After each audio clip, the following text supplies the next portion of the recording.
quarta-feira é dia de falar de saúde e de bem-estar aqui no seu Ver Mais. O quadro Ver Mais Saúde é feito em parceria com a SNS Card. Sempre tem dicas importantes para você viver bem, com ótimos profissionais. E hoje nós tratamos de um tema que é dos mais urgentes, o uso de telas e a saúde ocular. A gente recebe no estúdio do Ver Mais, tem o prazer de receber a oftalmologista doutora Amanda Citadin. Seja bem-vinda ao Ver Mais. Muito obrigada, eu que agradeço a oportunidade de estar aqui. Uma jovem doutora falando para o nosso público, para as nossas mulheres, para as nossas mães. É mãe já, Amanda? Não, ainda não. Então, nós vamos começar com de que forma as telas no dia a dia podem afetar os nossos olhos, doutora? Certo. Então, assim, as telas, elas afetam de várias formas. Uma delas é pela diminuição do piscar. Toda vez que nós estamos vendo a tela, nós piscamos cerca de 40% menos. Nossa. E o piscar é muito importante para lubrificar o nosso olho. Toda vez que a gente pisca, a gente está espalhando lágrima no nosso olho. Então, imagina uma jornada de 8 horas na tela. Ficar piscando menos 8 horas na tela, certo? O olho vai ressecar, vai ter sensação de areia, pode ter alguns machucadinhos na córnea, como a gente vê no consultório, né? A segunda coisa é a questão do músculo dentro do olho. Toda vez que a gente foca em alguma coisa perto, na tela, o músculo dentro do olho está fazendo força, tá? E a mesma coisa, numa jornada de 8 horas, o músculo começa a entrar em fadiga. A gente começa a não conseguir mais focar, né, na tela, começa a ter uma flutuação na percepção das cores, fica tudo meio da mesma cor, né? E a terceira coisa que afeta o nosso olho é a famosa luz azul, né? A luz azul, ela é emitida pelo sol e por outras luzes, mas principalmente pelos eletrônicos, né? E nos eletrônicos, ela já foi comprovado que ela afeta no nosso ciclo de sono e vigília. O que é isso? Tem uma parte do tempo que a gente fica acordado e uma parte dormindo. E ela afeta a melatonina. Então, por isso que antes de dormir, quando fica muito tempo no celular, por exemplo, pode dar aquela insônia, aquela dificuldade para dormir.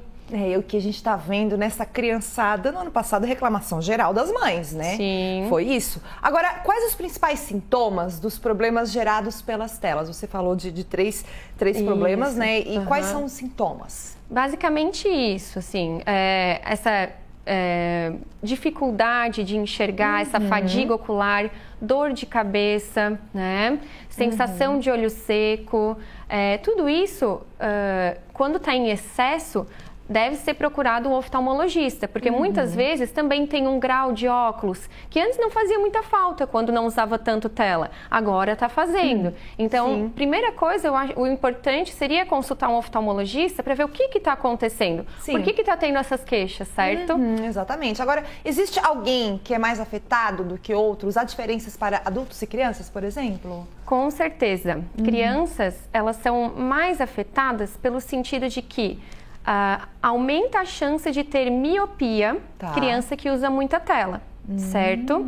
Então, assim, criança que usa muita tela e que não se expõe ao sol, foi visto que está aumentando a miopia e isso está virando uma epidemia, entre aspas. Entendi. Certo? Então, principalmente no Oriente, existem muitas crianças com miopia já. E isso é ruim porque a tendência da miopia é ir aumentando com a idade e se a miopia é alta o suficiente, ela pode causar degeneração na retina, a criança já não... o adulto agora, né, pode ser que ela não enxergue muito bem, né? Então, existem sequelas definitivas no futuro dessa criança, muitas vezes. Sim, então, na verdade, as crianças estão mais propensas, têm mais casos, mas adultos também, né? Também. Com vários problemas que podem ser irreversíveis em alguma situação. Você estava falando que tem bastante criança te procurando, né? Muita, principalmente... Preocupante, né? Principalmente com essas aulas online, né? Sim. Por questão também da fadiga ocular, por ficar muito tempo no computador, que a gente sabe que criança muitas vezes não deve ficar no computador, né? Meu pai dizia, minha mãe dizia, quando eu era criança, que não era para ficar muito perto da TV, eu costumava ficar muito perto. Vai ficar cega, filha, mas isso, né? Um tempinho atrás, tipo ontem. Sim, mas não que vai ficar cega, mas que você tem perdas importantes, né? Com como você falou agora. certeza, hoje é comprovado, né? Eu costumo dizer que o que se falava antigamente, muitas vezes, era a verdade verdade, só que não tinha estudo comprovando, mas hoje tem. Só não tinha a doutora Amanda aqui para explicar, agora eu já sei. Mãe, esses danos... Bom, vamos lá, voltando aqui à questão da pauta do assunto. Esses danos, eles são temporários ou podem ser definitivos? Isso. Em adulto, que usa muito a tela, geralmente é temporário. Tá. Enquanto está usando a tela, está com aquele ressecamento, aquela fadiga. Depois, descansa o olho durante a noite, melhora os sintomas. Sim. E no outro dia começa de novo, né? Por causa da rotina de trabalho. Então, eu costumo falar que aquela dor de cabeça, da falta de óculos ou do excesso das telas acontece mais no final da tarde, assim. Porque é mais depois de ter usado o dia todo de tela, né? E em criança, o dano costuma ser mais definitivo se não cuidar, né? Tanto é que existe uma regra, né? Uma regra da Sociedade Brasileira de Oftalmopediatria e da Sociedade Brasileira de Pediatria. Eu acho que é importante a gente falar, né? A regra, na verdade, é o tempo de exposição de telas. Qual seria o recomendado? O ideal. Exatamente. Então, de 0 a 2 anos, o ideal é não haver exposição a telas em crianças. Tá. 0 a 2 anos, nada. De 2 a 5 anos, 1 hora por dia. Tá. De 5 a 10 anos, 2 horas por dia. E acima de 10 anos, de 2 a 3 horas por dia, mas nunca virando à noite. E sempre estimulando a criança a estar num ambiente em conjunto, por exemplo, não no quarto sozinha, e sim na sala, né, com a família, porque é visto que a criança que fica muito tempo na tela, no celular, no computador, diminui essa interação social. Sim. E isso é muito ruim para a criança também, né? Em todos os aspectos. Você está falando, essas recomendações suas, elas servem para todas as disciplinas que nós já tratamos aqui. Saúde mental, saúde dos olhos, saúde em todos os aspectos, né, doutora? Exatamente. Agora, existe algum ajuste ou técnica para reduzir os danos? Fazer isso que você falou agora, é isso? Então, fazer junto com um espaço onde haja família. Isso mesmo. Tá. Além disso, usar umidificador de ambiente, sabe? Aquele que sai um vaporzinho que umidifica o ambiente é bom. Por causa do ressecamento ocular. Tá. Diminuir a exposição a ar-condicionado. Tá. Diminuir a exposição a ventilador, né? Sim. E existe uma regra da Academia Americana que é importante, tá? Que é a regra do 20-20-20. Tá. Então, a cada 20 minutos de exposição às telas, pausa 20 segundos... E olha 20 pés, que é 20, o americano conta em pés, que é 6 metros, que é a mesma coisa que olhar para o horizonte. Tá bom. Então, tá 20 minutos na tela, para aquela pausa de 20 segundinhos e depois olha para o horizonte.